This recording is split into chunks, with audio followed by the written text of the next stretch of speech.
Hey guys, Zero Vector here, and welcome back to another episode of Let's Play RuneScape.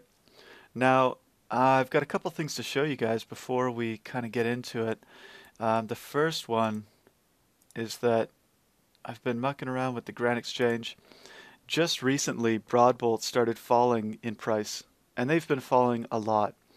Now, there's only there's a really hard lower limit on how cheap these things can get, and I'll tell you about why. First of all, the unfinished broad tip bolts, or the unfinished broad bolts, they cost 50 GP to buy from a Slayer Master.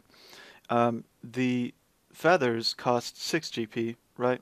And so for the most part, these bolts are always going to be worth more than 56 GP, right? But people, they're not going to make these things for nothing, right? They don't just want the experience. If they wanted just experience, they would use something else to do their fletching. They want to make a little money, and usually as much as possible. So when I saw that these things were falling, and now they're at 74, I thought to myself, okay, pretty good chance I can get them for cheaper than that.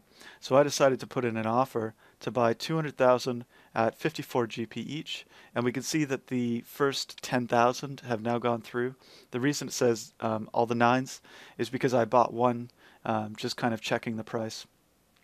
There's a few options there too. I think throwing knives are cheaper than they'll be in the long term, but they're very difficult to buy right now because there's a 100 cap. So yeah, so why don't we just cut over to the ports, and I'll show you guys how to set up your missions. A lot of people will know how to do that, but I'm checking out some cool stuff from the Jade Straits today, and I hope you guys enjoy. Here you go, puppy.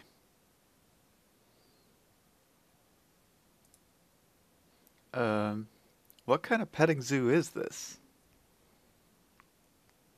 Alright, so we're back in port, and let's see which kind of voyages we have today. The first thing I like to do is check my visitors. We've got the Whaler and the Occultist. Let's just go and buy our cherrywood first. Alright, got our cherrywood. And second, I like to check the crew roster. Once in a while, you get a really good captain. And if you're going to be starting a whole bunch of voyages for the day, why not get the good captain and put him right to use, right? Start training him up. But obviously this guy, not too good at this stage in the game. Now, you'll notice that I haven't been buying a whole lot of crew from the Jade Straits yet, from the Bull region. The reason is because I want to upgrade my ship first and then buy crew. I'll have plenty of time to train these guys up later. It's possible that's a mistake. I don't know for sure, but I like my strategy. So now let's get to the good stuff. We'll check out our voyages. Okay, let's start with a ritual. Can edit my ship here. Now the best haul that I have for morale is still the golden haul. You can see this war haul equips to 400, right? This one goes to 450, but at the sacrifice of quite a bit of speed. So we might end up using the golden hull depending on how close we get to 100%. I don't mind the wait.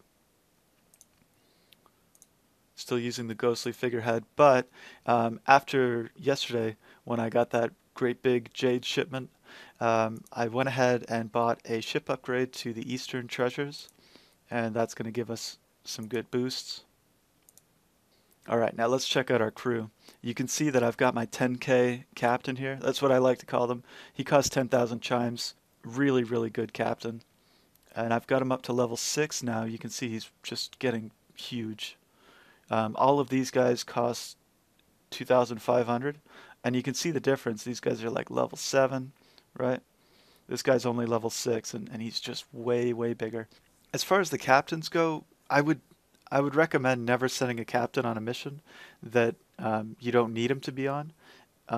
If you also don't think you're going to keep them for very long, make sure you put the good captains on to get them as many levels as you can. Okay, now since we're going for just two chi globes, I also probably don't need a merchant because a 30% increase on two isn't going to give us three, right? It's only going to give us 2.6. Now it's possible that they round up, and depending on how close I get to 100%, we might actually experiment with that and find out. So let's just put all these crew in, and we'll see where we get to. All right, we're up to 80%, not bad. Now let's just see if we can replace this member with something else to improve it. So we've got a 2% change, right? So basically using my Jade Merchant costs me 2% chance of success, right? But it also lets us find out if these numbers will round up. And if they do round up, then I get a whole extra trade good, which is at this stage pretty useful. Okay, so I think this is as far along as we're going to get. Obviously, I could make some small changes, right? 81%. Very, very little difference. So I've got an 80% chance of success. The mission is expected to take 5.5 hours, and we're going for 2 chi globes. Let's go back to the voyage list. Here it is. All right, guys, I think we're ready to go. So we'll just make sure we've got the right ship selected, and we can send off the voyage. And there we are. I do like to send voyages off from the voyage list because then you can see the next one to come in. It can help you set up for future voyages. You can see here, now I've got a chance to unlock the Judge of Dice crew member. This guy might just be the very best crew member of this type. The guys that have solidarity, right? I think he gives plus 100 for every different type of crew member that you have. Really, really good guy. So we're going to hope to do that one. But there's one other thing I want to do before we send off the next mission. Now, because these missions take so long, I don't want to keep doing them, not just now. So I'm going to go back to the Ark, and we'll give ourselves a high chance of getting an easy mission, right? Just because there's no chance that I'll get through all of them at the highest possible cost today. So now we can go back to our voyages, and let's just see here. Well, we've got this voyage for 120, right? We need 5,300 in all 3, I guess you could call them crew traits, or all 3 qualities, right? But this one has a very similar requirement, except it's higher, 5,800. So if we do the best that we can to maximize our chance of success on this voyage, it's also going to maximize our chance of success here. So why don't we just start with this one? And we'll edit our ship and see how close we can get. Alright guys, well this voyage is not looking too good just now. You can see I've got a 77% chance of success. And if we switch back to the other voyage, that improves to 85, right? Pretty good difference. But the problem I'm having just now is that I don't have enough of my combat crew in port. They're off doing another mission, so we might have to try a different mission here. Maybe we'll do the seafaring one. So I'm going to edit the ship, and I'll be back with you guys.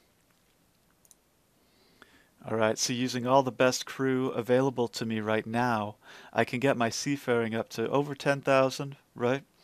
That gives me an 86% chance of success for this other voyage. And if you recall, this voyage, if we complete it, will give us 180 Jade. Pretty useful. But let's just consider something. We'll consider, right, swapping this bureaucrat for the Jade Merchant. Now the question is, should we do it? Well, if we don't do it, right, then we have an 86% chance of getting 180 Jade. So we take 0.86 and multiply it by 180. That gives us 154.8. That's kind of like the expected amount. What if we include this merchant? So we bring in the merchant, we can see our chance of success drops. It's now just 79%.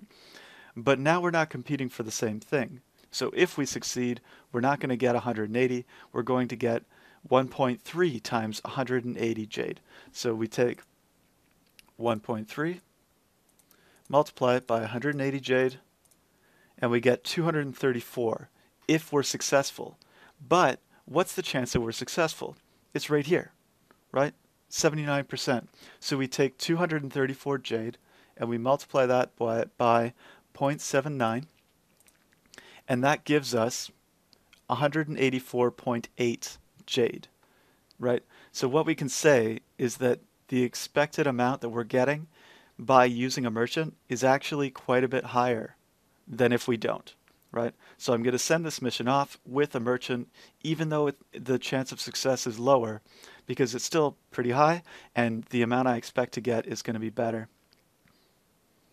All right, so all our ships are out to sea. We can see the next one to return is going to be in 3 hours, 3.5 hours, so we don't have to come back here for a little while. Let's go do something else. Well, I'm just on my way up to my favorite little magic log spot, and it's actually kind of convenient that we're passing by the duel arena. This is something I've been thinking about recently, dueling and risking things and, battling for some chance of getting something new.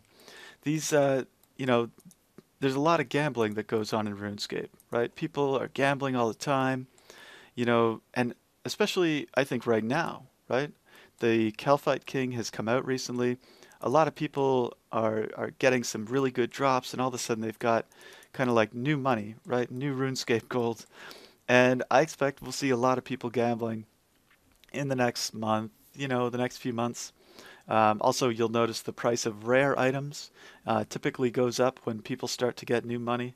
But obviously, the whole gambling thing, it creates a lot of problems, right? In RuneScape, people get scammed all the time. Um, People can maybe, not think too clearly about the risks they're taking and end up, losing a lot.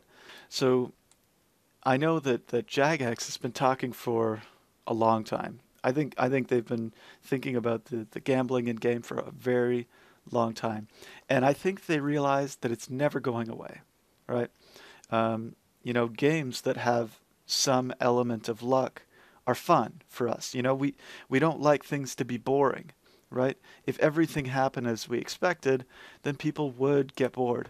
So it's good to have luck in games because it makes things interesting. It's a simple way of generating some interest. I think ultimately they will go through with their decision to like create something like a safer way for people to wager, right? And I think the question will be, how involved will Jagex be in this process? Are they going to go and make some in-game casino, right? Or are they just going to make some safer wagering type where the result, right, once it's determined, will automatically give the money to the winner, right? So people don't get scammed that way. But here's the thing. Well, back in RuneScape Classic, right, years ago, um, you could duel when they first came out with dueling, and it was very cool because you could just be walking around and then you would see two high level players in the best gear, fighting each other just anywhere, right? It could be going on anywhere. And so, you could just suddenly be in the action, right? This was going on, you were there, you saw it, right? And you knew there was a good chance that they were wagering something, right? Something people wanted, right? So that was kind of exciting, right? But when you think now about the dual arena, right? I think the dual arena is good. I think there were some good reasons why they had to switch from duel anywhere to duel in a specific place. But it takes away the people, right? It kind of takes you out of the action. You can't kind of observe it very easily. And people like to watch that stuff, right? That's why people watch sports. That's why people watch anything like that, right? So I think if Jagex wants to get involved with preventing people from getting scammed when they want to gamble in game, then they should make it something that everybody can enjoy, right? So you're wandering around and you can go to a place and see these things happening and be like, wow, I can get excited for these people. Myself, I don't really find arbitrary risks or arbitrary things to be interesting, right? But I can appreciate when someone else is getting excited about things. So, yeah, I think that'll be pretty interesting to see. I do think it's going to happen. I think that Jagex is going to bring something into the game that, you know, helps deal with the gambling. But we'll see. We'll see. All right, guys, so I'm going to finish up my task here. That's all the stuff I got for today. You know, just a few things, but we'll be back with something more soon. I'll talk to you later, guys.